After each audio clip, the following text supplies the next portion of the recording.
Let's compare Brian Shaw's lift with the guy who, in my opinion, is trending #1 in the world in arm wrestling lifts as of now, Monster Michael Todd. Michael calls this exercise the outside side pressure move.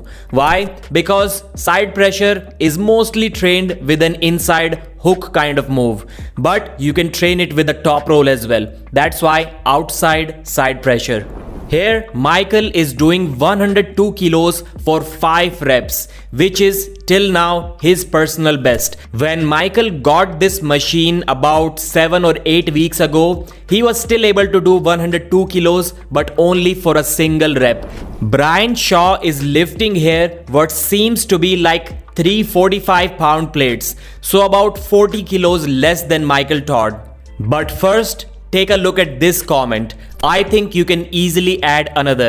Talking about a 45-pound plate. I agree. First time really playing with this, so I will feel it out and add more weights for sure. And the second thing to keep in mind is Brian is already sweating here, so it can be the end of his workout, but he's lifting that weight with ease anyways. So even in this workout, he could have easily added another plate and lifted it for the same amount of reps. We have seen it many times that in arm wrestling, a longer forearm doesn't really help you with lifting more weights. In fact, in most of the cases, it kind of acts against you. But that is definitely not the case with this exercise. Anyone can easily tell that the longer forearm you have, the easier it will be for you to grip this equipment right at its top edge, and the easier it will be for you to move the weight afterwards. But still, the most important thing is Brian staying motivated for arm wrestling. The last thing that I would like to hear from Brian is him focusing on another MMA or boxing kind of match.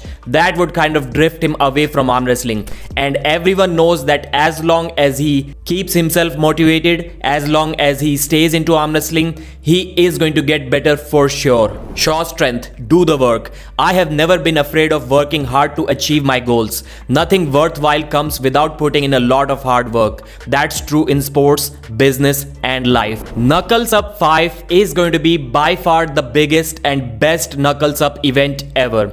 January 25th, 2025, New Jersey, USA. I mean, just look at the matches. Farid Osmanli versus Yordan Sonev. Heidi Corner versus Gabriela Vasconcelos. Ron Bath versus Mario Tambakis. Ron beat Ryan Bowen 3-0. Can he do the same to another fellow Australian? Don Underwood versus Rekard Borman. I think Don is going to be in some big trouble here. Jason Merlo versus Bogdan Stoica. Ryan Bowen versus Tom Holland.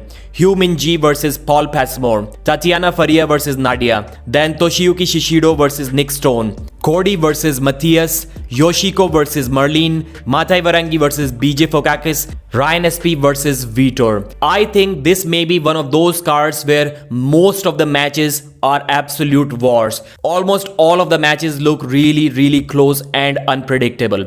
Thanks for watching. Like the video and subscribe.